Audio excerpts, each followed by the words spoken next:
Say that we're a house. Material that we build our house with is what we um, put into our life. That's our material. The voices that we listen to, that we obey, that we get molded by. All that's material that you're building your house with.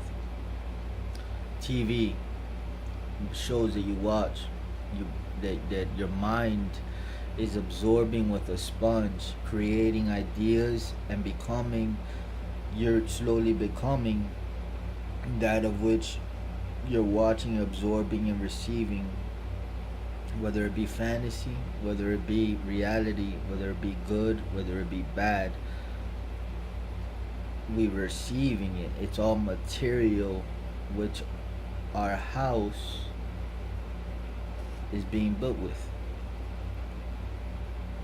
The people that we hang around with, their material of what they speak, of what they think like, what they behave like, is all building us up as well. If they're good people, rich people, business people, evangelists, people that care about people, humanity, people that want to better themselves every day, that listen to motivational speeches and are constantly feeding themselves good things, there will, when you hang around with those types of people, their, not only their energy, not only their vibes, not only their thoughts, not only their words, their fellowship with you will give you the type of material where your house will be decorated on the inside, your ornaments on the inside of yourself. You will be chewing, and you will be swallowing and eating and feasting off of the material of which you are surrounded by. You can be surrounded by an atmosphere. If the atmosphere is foggy, if it's a gutter atmosphere, dark atmosphere, no love atmosphere, hell like atmosphere, this is material that your house on the inside is being constructed to being. And so if you look at it from a point of view as if you are a book and not, let's just say that we are a book, and on each page, your each day is a page in the book, and everything you do or don't do, or think or don't think, or say or don't say, and people you chill with and people that say things to you are written down on this page. The next page on that book is gonna go with the previous page, but it's only gonna evolve, and it's only gonna grow from where it last left off.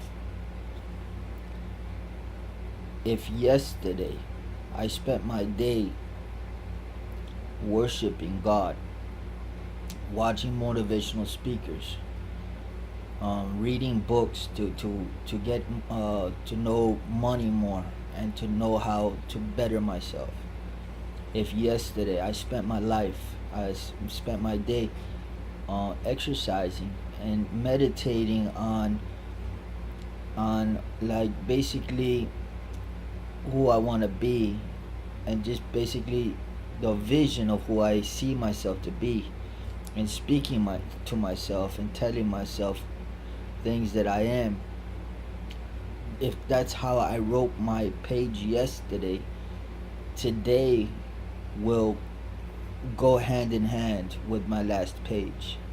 It will only be written on a different page on a different day. But if you look at it from a point of view that it's a book, what kind of book are people reading when they read your book?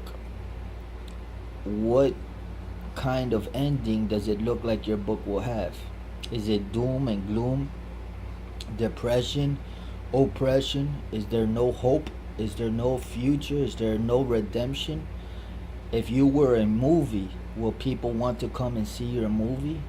I mean, granted, Some movies that have action and shootings and whatnot are entertaining, but don't you want your story and your movie and your book to have a twist? Don't you want it to have, I did this, and this wrong, and then I did this, and this that I regretted, but there's a twist, and then this happened, and then I saw this video, or I heard this message, and it completely radically transformed my life, and magically, miraculously, I got it together. Is there a twist in your story, in your book, in your movie, in the way you perceive yourself to be?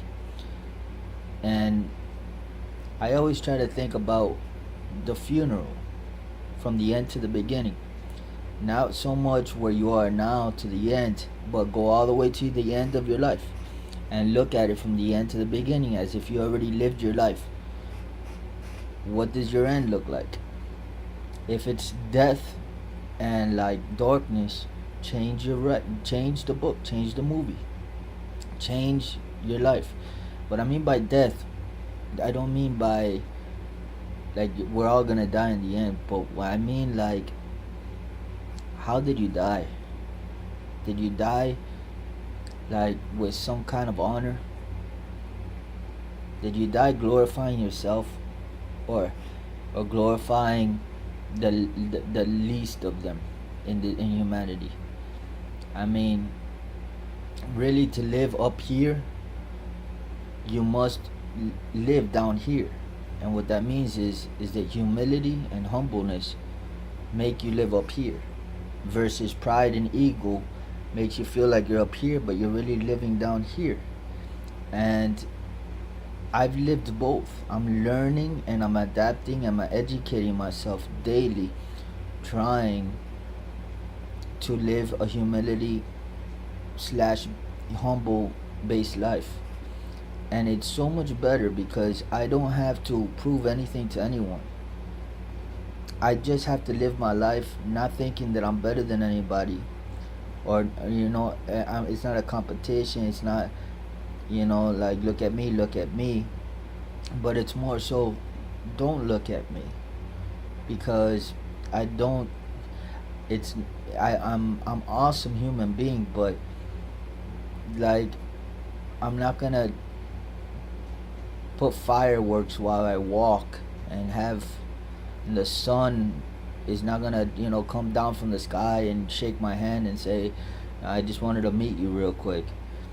No, man, like it's not about like thinking so highly of yourself. It's about knowing who you are, that and the better you are, the more good you are, the better you feel on the inside. And the more you wish people success will come for you. It will chase you down until it gets you. The more you speak positive to other people and think positive about other people. I read a quote that said, when you're judging somebody else, you're really judging yourself. And I mean, when you wish somebody bad, it will come back to you. And when you hate somebody and when you don't forgive somebody, it's you're hurting yourself. It's not you're a lot of people relate it to poison. It's like you're drinking poison and you want that person to die, and it's not favorable for you. And God says, if you forgive, I can forgive you. If you don't forgive, I can't forgive you. Look at your movie and look at your book and go all the way to the end and change your story and change the way you think and the way you perceive things to be. And find yourself chilling with successful people and you will become successful. Educate yourself in what you listen to and what you see, and how you watch the music you play, because it has mood altering power. It's powerful, and it can bring you very, very down, and certain music can bring you very, very up. Do things that favor you, that help you. Don't go against your own self. And there's a lot of demons out there That hold doesn't weigh us down. And Jesus Christ can set us free daily from strongholds, chains, from things that grip us and don't let us go. Diseases, addictions, um, depression, uh, labels that we placed on ourselves or that others have that placed on us. These things Jesus Christ can take away from us in the snap of a finger. And all we have to do is start helping ourselves, ushering ourselves into the right way of living. There's a right way, and the right way is going to lead you towards your movie and your book being written the way that you can live with yourself and say, you know what, my book and my movie is the best. Because I was, for half of my life, I did this, but in the end, I got it all together. I mean, that's a good movie right there. That's a good book. I would buy that book and I would buy that movie. If eventually that person got it together and they lived a successful, prosperous, positive, a life full of light, I would want to see that movie or that book. I would